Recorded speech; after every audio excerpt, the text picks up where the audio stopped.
Wholesale inflation jumped 9.6% over the past 12 months, the largest increase in U.S. history. It's just the latest evidence the Biden administration's efforts to restart the U.S. economy are failing. So who do they want you to blame for skyrocketing prices? The greedy corporations, of course. A page ripped right out of Venezuela's Maduro playbook. Friends, it is time for Hold the Line.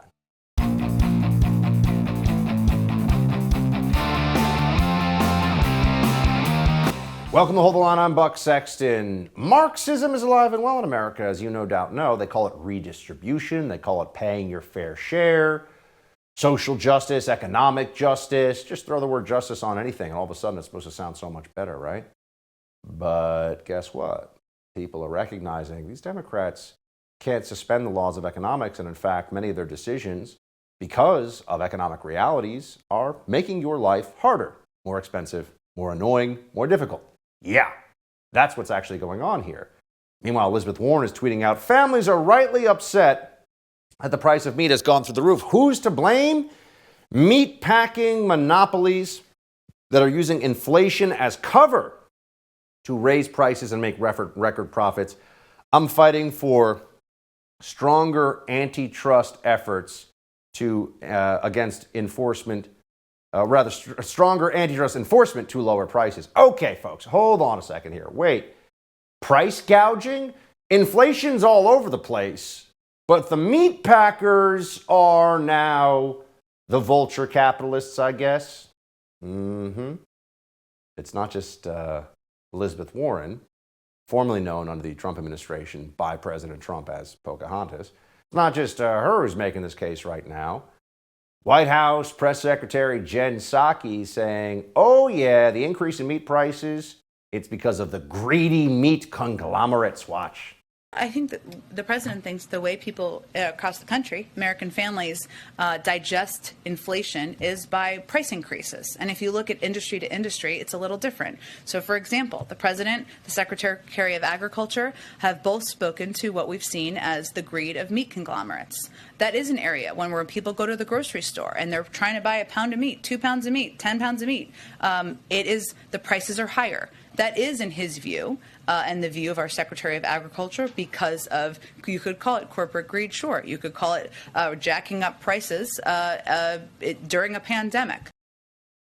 Jacking up prices during a pandemic. It's always something. You notice someone else's fault with this administration. Someone else's fault. Yeah, it's not that spending trillions of dollars, adding unnecessary burdensome regulation, constantly talking about the prospect of higher taxes, raising the corporate tax rate down the line if you can, all that stuff. That has no effect, whatever. It's just corporate greed. Okay. Now, this is pretty clearly messaging that has made its way all through this government of economic ignoramuses and buffoons. And if you're looking for the economic buffoon in chief, you got him, Joe Biden. He wants Congress to hold hearings on the food manufacturers. With regard to the cost of food for everyday, that's another big area. People walk in the grocery store, particularly meat, poultry, and that's where the prices are up a lot. And there's a couple things going on there. Number one, as you well know, over the last several years, a lot of the big operators come in and bought out the small producers and bought out the small the small guys who are moving it from the farm onto your table, and so, for example, Tyson this last quarter made, I think, a little over $1 billion more in profit than before because they're able to raise prices. There's so few people to compete with. I'm urging the Congress to hold hearings as to the concentration of power in a few hands controlling the food processing side of the equation. What? Would you ever stop and just sort of say, this guy's the president? Are you serious? What? I mean, splather. Oh, and by the way, if you're wondering how accurate this is, for a second here, we say, hold on. The Maduro Venezuela playbook is to inflate the currency because you need to pay for social programs that you can't actually pay for, but you had to tell people who are easily misled. You had to promise the peasants you're going to redistribute the wealth, etc. And so then you institute price controls for basic food items, milk, chicken, rice, whatever. And then you blame the empty shelves on the greedy food producers, not the fact that you're debasing your currency and you're ruining the market system and all the rest of it. And if you're wondering, how serious are they about this meatpacking collusion, which is really what they're accusing the meatpacking industry of right now. Last week, I'm talking about last week, folks, not last month or last year. Last week, Biden was blaming inflation on the supply chain crisis. Well, it's not going to increase inflation. It'll diminish inflation. It has a negative impact on inflation. It doesn't raise inflation. But that's hard for people to think about right now, because inflation is up and there's a direct correlation in most people's mind. Well, why is inflation? Well, government's spending money. Well, that's not the reason for the inflation. The reason for the inflation is that we have a supply chain problem that is really severe and is causing a significant increase in prices. I thought it was collusion with the meat companies, but that's just one industry. But then if it is what he says, which is supply chain, that would affect the meat industry too, wouldn't it? So it makes no sense. Or rather, they just keep changing the story to make sure that you don't blame this administration's idiotic policies. They're lying to you, folks. You just have to know that. You're being lied to about the plans of the Biden regime on a regular basis. And here is, for example, Joe Biden telling you that nothing is going to cut costs more than the massive spending bill of Build Back Better. Watch. We can afford to do all this without raising taxes on a single penny and anyone making less than $400,000 a year. And experts acknowledge if we do this, we're going to reduce inflation, not increase it, reduce inflation. In fact, I got unsolicited a letter from 17 Nobel laureates in economics who looked at our plan and said they see long-term inflation. It will save and serve against long-term inflationary pressures. The bottom line is we're helping working class and middle class people spend less money on the things they badly need. So if you're worried about rising costs, nothing will cut costs for American families more than the Build Back Better plan. I mean, no one who knows anything believes that. Being lied to. We'll have more on this with the host of I'm Right here on the First TV, Jesse Kelly, when we come back. Let's talk about My Digital Money. Crypto is a place where you can have huge gains, right? But you got to know where to get started. Bitcoin, Ethereum, there are dozens of digital tokens out there. How do you buy them? Where do you keep them? How does all this work? That's where My Digital Money comes in. It's an easy-to-use, self-trading crypto IRA platform with amazing customer service. It's one of the few US-based crypto companies that will answer your phone call and help you get started. Because your comfort and security is their top priority, they offer an unparalleled military-grade security for your coins, trigger orders to secure opportunities, and a play money account so you can test the market without risking your money. Look, crypto's heating up. This might be the best time in a long time to get into this exciting technology-based investment. You deserve a team of dedicated professionals who have your back, speak to you honestly, and treat you like a human, not a number. Check them out at My Digital Money. Go to mydigitalmoney.com. Again, that's mydigitalmoney.com. We'll be right back with the First TV's Jesse Kelly.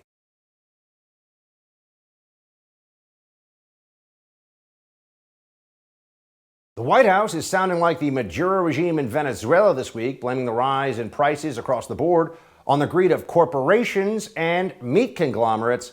For their part, the media seems to have their back. Earlier this month, CNN actually published a piece entitled, Why Inflation Can Actually Be Good for Everyday Americans and Bad for Rich People.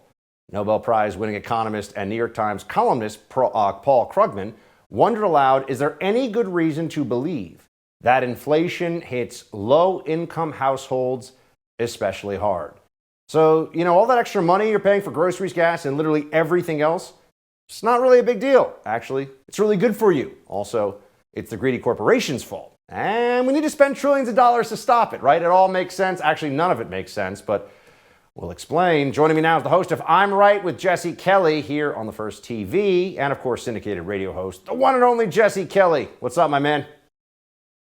Buck, I can't believe people say these guys are out of touch. I mean, Paul Krugman knows the average American is struggling to put gas in his car and buy groceries. He lives that life surely with his New York loft apartment and all these other things. Look, what are they going to do? I mean, what are they supposed to say? I mean, we can make fun of them for it. I'm sure we will. But you can't cover up what's happening. That's the problem. We finally arrived at a problem they can't really cover up. You can't cover up the fact families, they're not going to travel for Christmas because they can't afford it. I hear this all the time. I'm sure you do too. Families are looking at their grocery bill and saying, I've got to cut cable. People are making these decisions right now. And when you tell them it's because of greedy meat companies, that's probably not going to rub people the right way.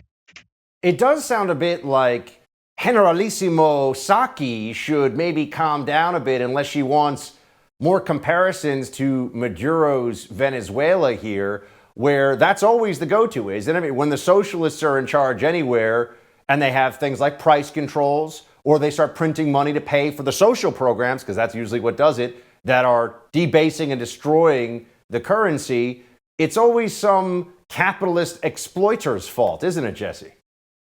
Every single time since Lenin. I mean, it was always, every single time a communist is put in communism, of course it never works. That's the problem with it. On top of murdering a bunch of people, it just never works. And every time they find somebody to blame, and it's always the capitalists or the kulaks, or like you pointed out in Venezuela. I do think, we talk about Venezuela, Buck. Let's just pause for a moment here. Venezuela sits on the largest oil deposits on the planet.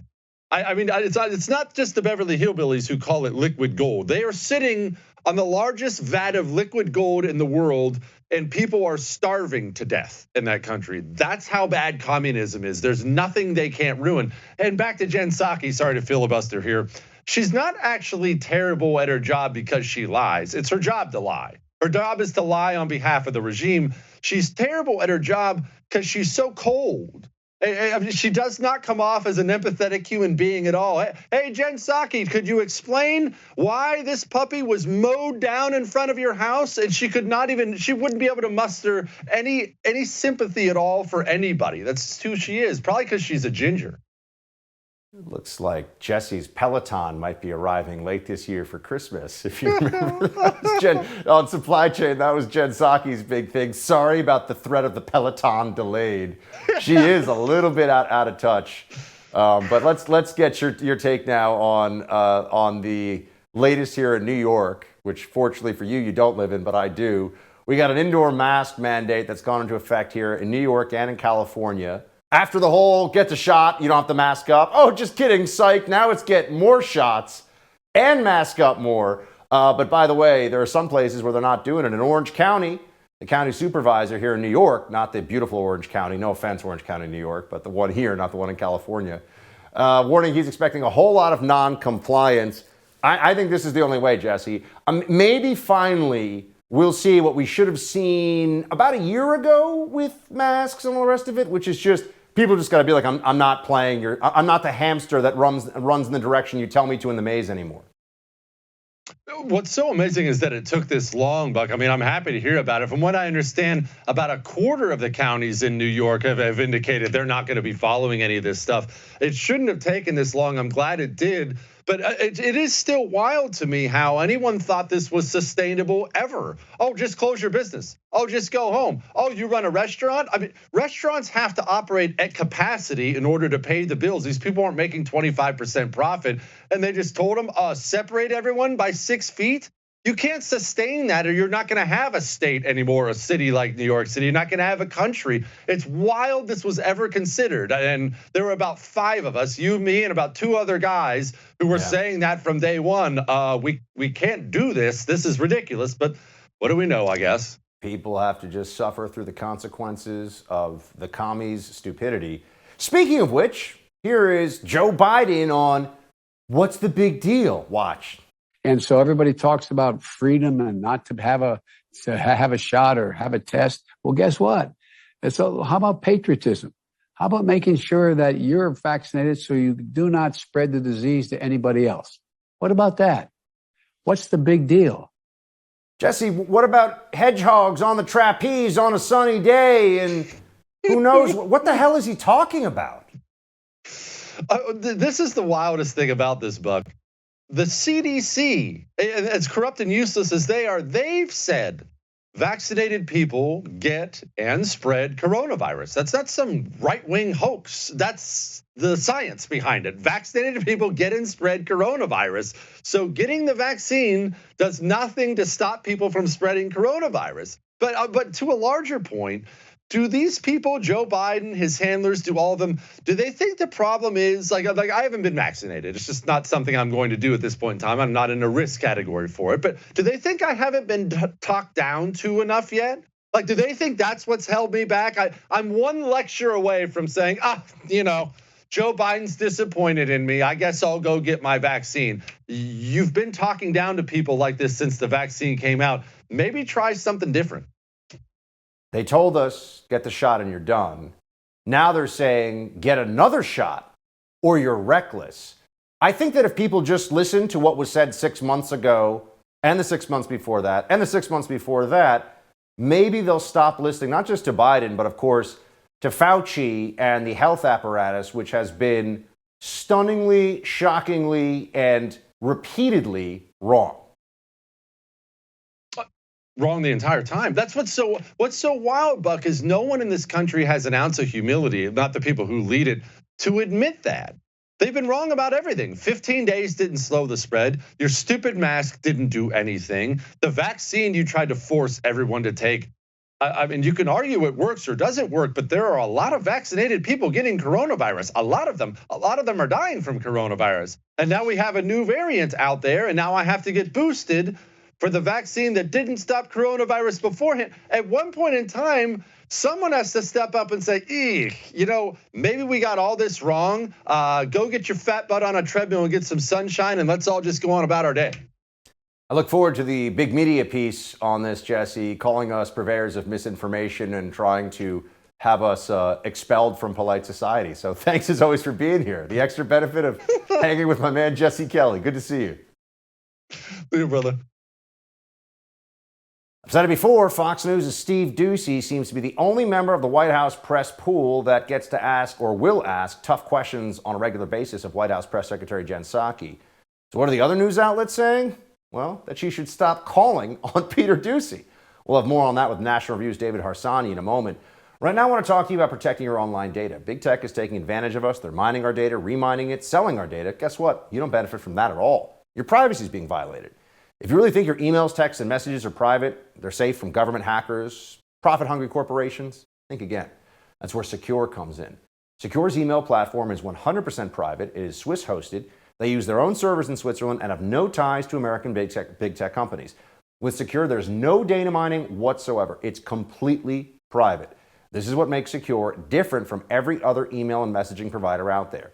Secure is the best email platform in the world when it comes to security and privacy. It's unmatched. Look, there's a reason Secure built their company the way they did. They want to help you take back your privacy from the big tech monopolies. Use my discount code BUCK, and Secure will only cost you $7.50 a month for full access. That's nothing. Go to secure.com today and create your secure email address and account. Use promo code BUCK for 25% off for a whole year. That's SEKUR.com, SEKUR.com, promo code BUCK. We'll be right back with more. Hold the line.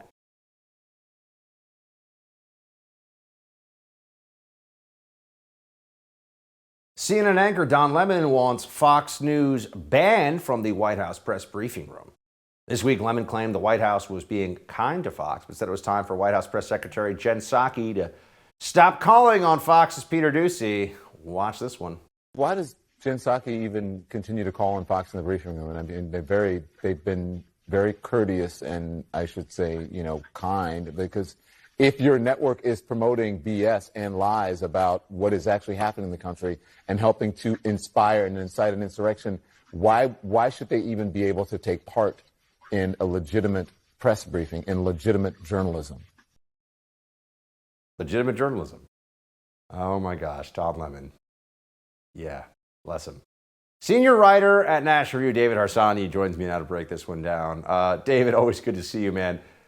It's pretty stunning that we get to this point where you have most of what is considered the journalistic establishment would really like nothing but an amen corner in the West Wing. I mean, they actually want no questions that challenge the regime narrative ever.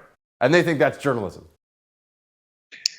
Right. First of all, obviously, Fox News at the White House is probably, Ducey's probably the only guy who actually asks a challenging question most days. So obviously that is concerns them.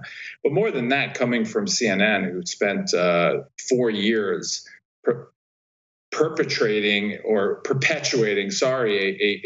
incredibly destructive and corrosive conspiracy theory about the presidency. And how many questions do you think they, Acosta and others, asked about that conspiracy theory to make this claim, or to say, to argue that Fox shouldn't have a seat at the table? Is just amazing to me.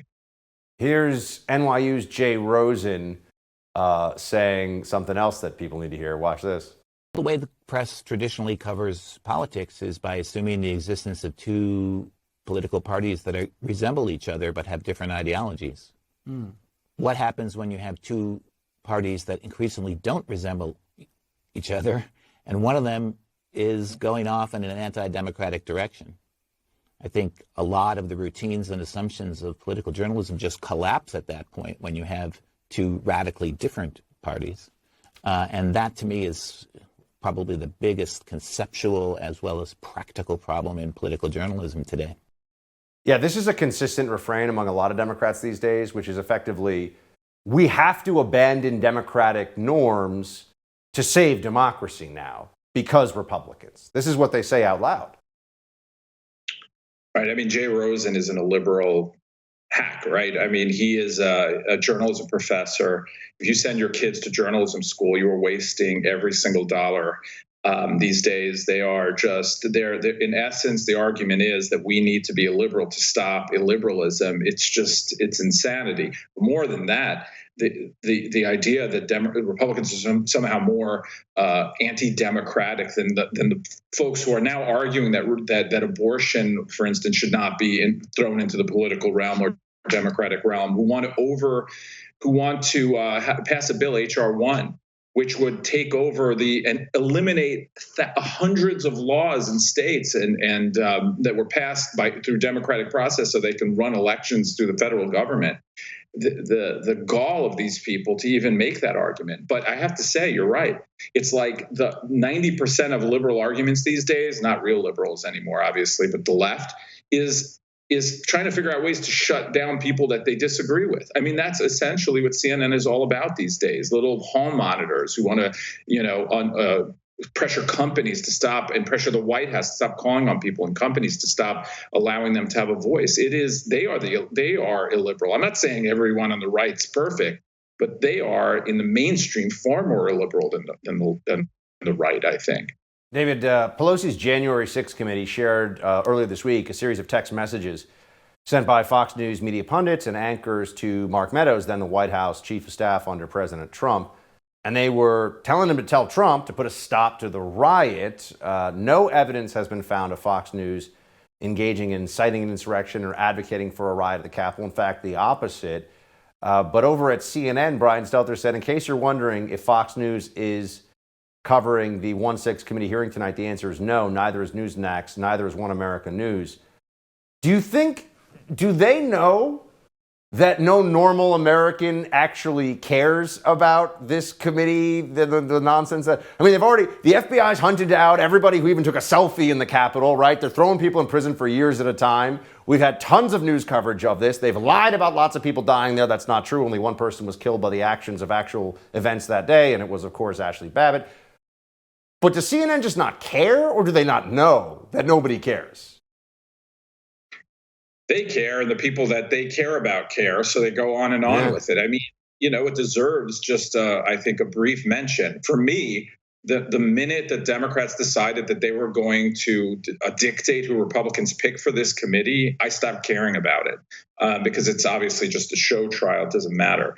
The idea, these texts, by the way, to me prove that this wasn't first of all, that Fox wasn't behind any sort of insurrection, that there was no conspiracy or concerted effort for a coup or whatever they talk about, that it was a riot of a lot of people, and that Donald Trump, frankly, didn't act on it and should have acted in a different way. But that is far cry from any kind of criminality, and certainly a far cry from any sort of insurrection or coup. It was a riot gone bad, and I think it reflected poorly on us in many ways. But certainly it was not what they said it was.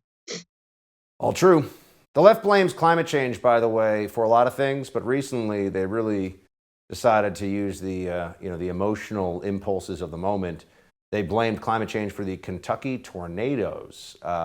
It's pretty remarkable. I know you wrote about this in National Review about liberals blaming climate change for the tragedy in Kentucky. You wrote, whatever your position on climate change, pretending that natural disasters can be stopped if only we adopted the Green New Deal policies is risible and cynical. And yet this didn't stop President Joe Biden from exploiting the deaths to push his climate agenda. Despite the Democrats' cataclysmic rhetoric, Americans are safer than ever from extreme climate. I mean, David, you cannot be both honest and intelligent and think that if only we listen to the Green New Deal, we're actually going to stop or even mitigate this stuff from happening. It's not possible. I mean, sometimes I speak to younger people, or they come at me at Twitter, on social media or whatever, and sometimes I'm like, do they realize that there were hurricanes and tornadoes and floods before, the year 2000? I just wonder if they know that. In the 1920s, almost 500,000 people died every year from extreme weather that we know about, when there were far fewer people in the world and far fewer people in the United States. Now it's around 14,000. That's an incredible mitigation of deaths concerning, extreme weather events. And yet we talk about like climate is more dangerous than ever. The administration says this is the new normal, the deaths. Now, obviously the tragedies of that, this is a tragedy in Kentucky. I mean, there's no way around it, but it's not going to go away. And it certainly wouldn't go away if we had more electric cars. It's going to happen occasionally. I was in Colorado when there was a horrible hurricane that killed many people, and a lot of it is happenstance. But when you look at the numbers, they are trending downwards every single decade because we prepare for these events better, and we have better technology and better early warning systems and all that. If you're alive today, you have less to worry about extreme weather than anyone ever has in the history of Earth, right? And yet we talk about climate like it's more dangerous than ever. It's just insanity. It's a religious belief now for people. That's the reality of it. David, good to see you, man. As always, thanks for being here. You too. Thank you. Thanks for having me. Right now, I want to tell you one more time about my friends at My Digital Money. Seems like everybody wants to invest in crypto these days, Bitcoin, Ethereum, or any of the dozens of digital tokens out there. It's not easy to get started. That's where My Digital Money comes in. It's an easy-to-use, self-trading crypto IRA platform with amazing customer service. It's one of the few US-based crypto companies that will answer your phone call and help you get started. Your comfort and security is their top priority, so they offer you an unparalleled military-grade security for your coins. Look, when it comes to your money, you deserve a team of dedicated professionals who have your back, speak to you honestly, and treat you like a human, not a number. Check them out at mydigitalmoney.com. That's mydigitalmoney.com.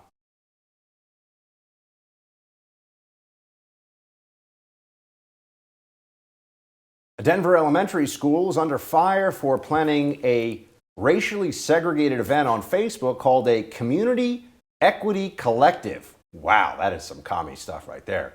The Daily Mail reports the Centennial Elementary School in Denver, Colorado, planned a Families of Color playground event, sparking outrage on social media. Many claim the event, meant to promote equity and diversity, was actually a form of segregation between white families and families of color.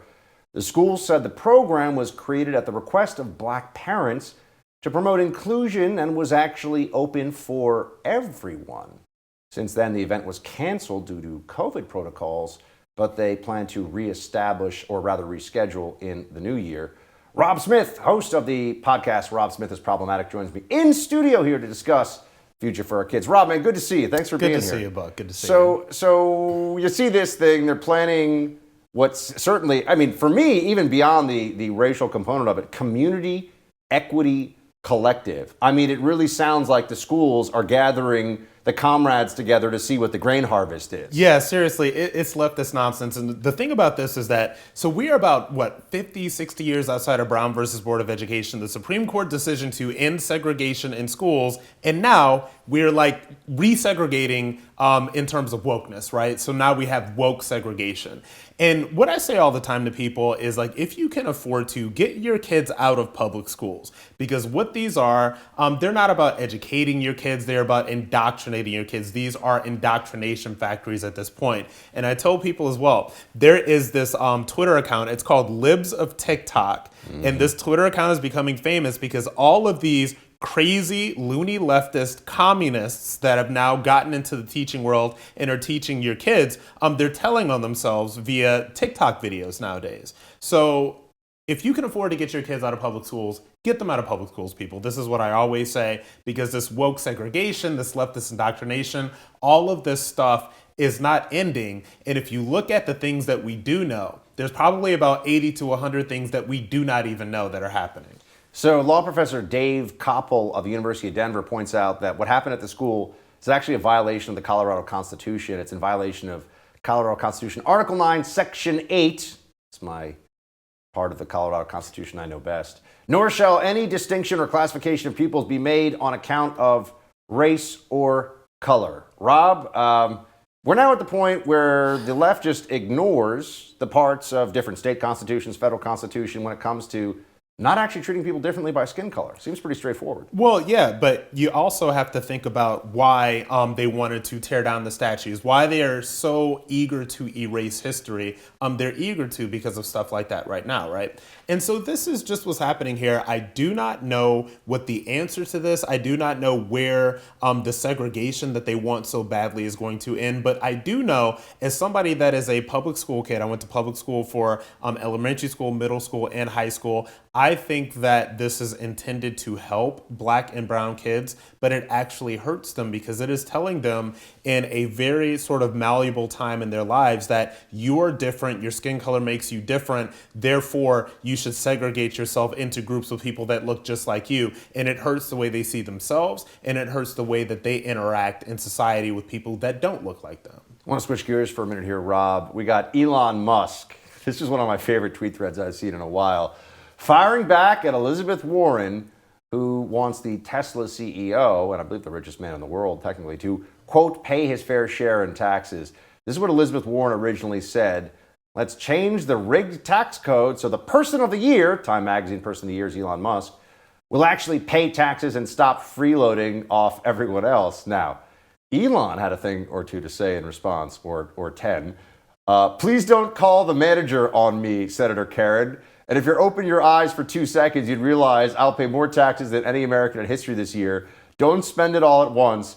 Oh, wait, you already did already. Rob, look, when someone like Elon Musk, who seems like he's just a rationalist and a capitalist, I mean, it's not clear at all that he's ideologically conservative, but when he really has some fun at the expense of the Marxist demagoguery bullcrap from Elizabeth Warren, it's good times. No, it's good times. I love it. And I was kind of hoping that he would call her Pocahontas, but we can call her Senator Karen, we can call her Pocahontas. And so look, when she goes on this stuff, when Warren goes on this stuff, tax the rich, and when the squad, AOC and all of them, they talk about tax the rich, and they talk as if the struggles that people are actually going through right now in the Biden economy are the fault of people like Elon Musk. It is this idea that they have to be talking to people that have absolutely no idea how capitalism works. They have no idea how entrepreneurship, and have no idea how business works. And this is what they are preying on when they speak to this stuff. And I think that it's really going in a bad direction for them. I do not think that it is working. They're trying to sort of push this idea that because somebody else is doing better, that is why you're doing poorly. I don't think that's true. I would like for them to stop, but I'm telling you, it's gonna take them losing elections until they actually get out of this. It's also always so fun to find the hypocrisy whenever a Democrat is on the soapbox and talking about how other people need to make sacrifices, pay more in taxes, whatever it may be, triple mask, double mask, whatever. Here's Elizabeth Warren walking off a private jet with her entourage of cronies shortly after demanding Elon Musk pay his fair share of taxes. Elon is paying $15 billion in taxes. Apparently, our team here pulled together that Pocahontas paid $5,000. Wait, guys, that can't be right. $5,000 on her $12 million? Come on, there must be some there must be some mistake. But look, we've seen this in the past. I do know that John Kerry, when he was running for president, on $7 million of investment income, paid something like, I think it was 7 or 9% income tax. Of course. You know, because they don't want to pay higher taxes. No. The fair share, when the libs are talking, when the millionaire libs are talking, is always someone else's share. Yeah, it's always rules for thee and not for me, and they never want to be called to the carpet for their hypocrisy. And the funny thing about it is, whether it's Elizabeth Warren, whether it's John Kerry, whether it's, AOC, who sells Tax the Rich sweatshirts that retail for about $89, they're all making their money, and they try to kind of deflect to these large-scale people, the Elon Musks of the world. It's their fault. They're too wealthy. They're too rich. They're too famous. They should be paying their fair share. When it is the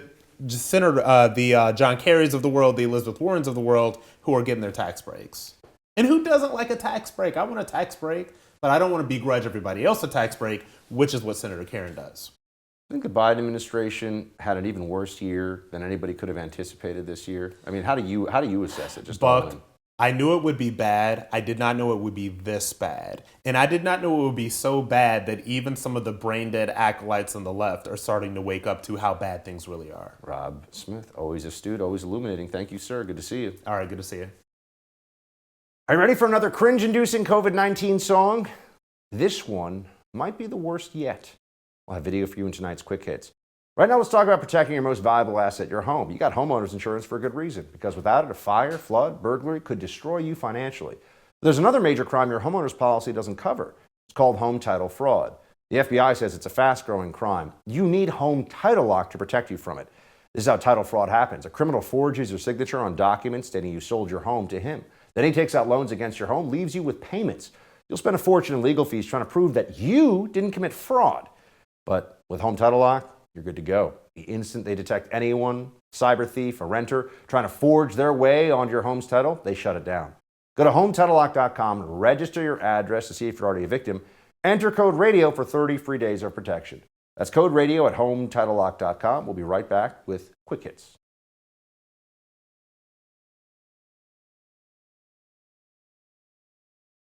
Florida Governor Ron DeSantis racks up another win against critical race theory, and outgoing NIH Director Francis Collins channels his inner Judy Garland and belts out the worst version of Somewhere Over the Rainbow we've ever heard here, folks. We got those stories in Quick Hits.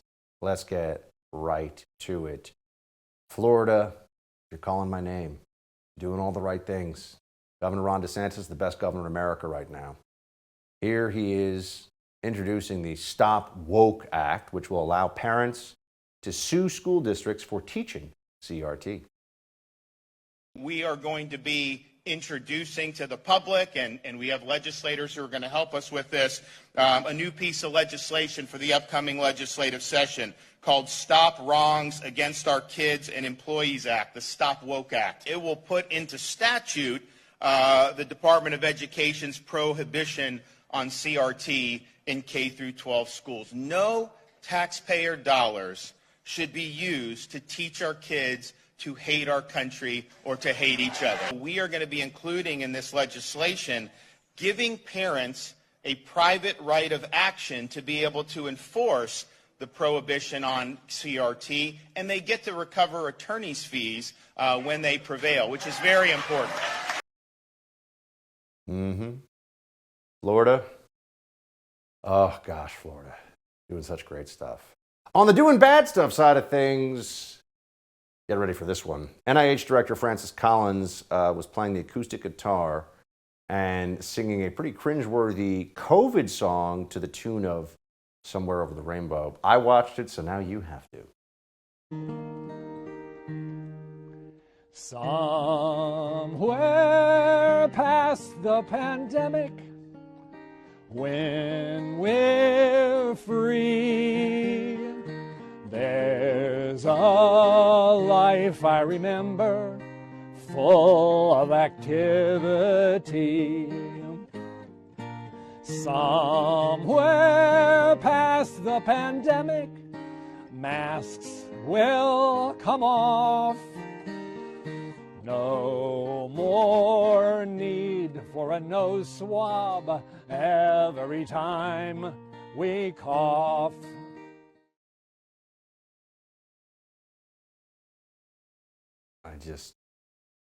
our public health apparatus is so preposterous on every level. They failed so miserably, and now they're so annoying on top of it. I will get a vaccine shot in my eyeball if I never have to watch that again. San Francisco Mayor London Breed says it's time to get aggressive on crime. Oh my gosh, it turns out being soft on crime is a bad idea. People get hurt, people get killed, people's stuff gets stolen. It's really a mess. So you've got the mayor of the most liberal by party affiliation city in the entire country saying the cops have got to get aggressive. Kind of like, I don't know, what we've been saying here for months. Watch. And it's time that the reign of criminals who are destroying our city, it is time for it to come to an end. And it comes to an end when we take the steps to be more aggressive with law enforcement, more aggressive with the changes in our policies, and less tolerant of all the bullshit that has destroyed our city. Yeah. I mean, look, she's saying the right stuff now, but where's she been the last 18 months or so in the city of San Francisco when all the mass retail thefts were going on and the people were, defecating in the streets all over the place and shooting up heroin and stealing and doing all these. Where's she been for all that? Oh, now all of a sudden she's realized it's bad? Interesting. Also something else to be aware of. Twitter penalizes users who claim vaccinated people can spread COVID. When tweets include misleading, this is from official Twitter, misleading information about COVID-19, we may place a label on those tweets that include corrective information about that claim. We may apply labels to tweets that contain, for example, false or misleading claims that people who have received the vaccine can spread or shed the virus or symptoms or immunity to unvaccinated people. Well, maybe somebody should update Twitter with the obvious reality that vaccinated people can and do get infected and spread this virus. They believe at a lower level, but not that much lower, not an insignificant level of spread than people who are vaccinated. Once again, the public health bureaucracy, Fauci and all the rest of them, hacks, idiots, liars. That's it for tonight's Hold the Line. The No Spin News with Bill O'Reilly is up next. Shields high.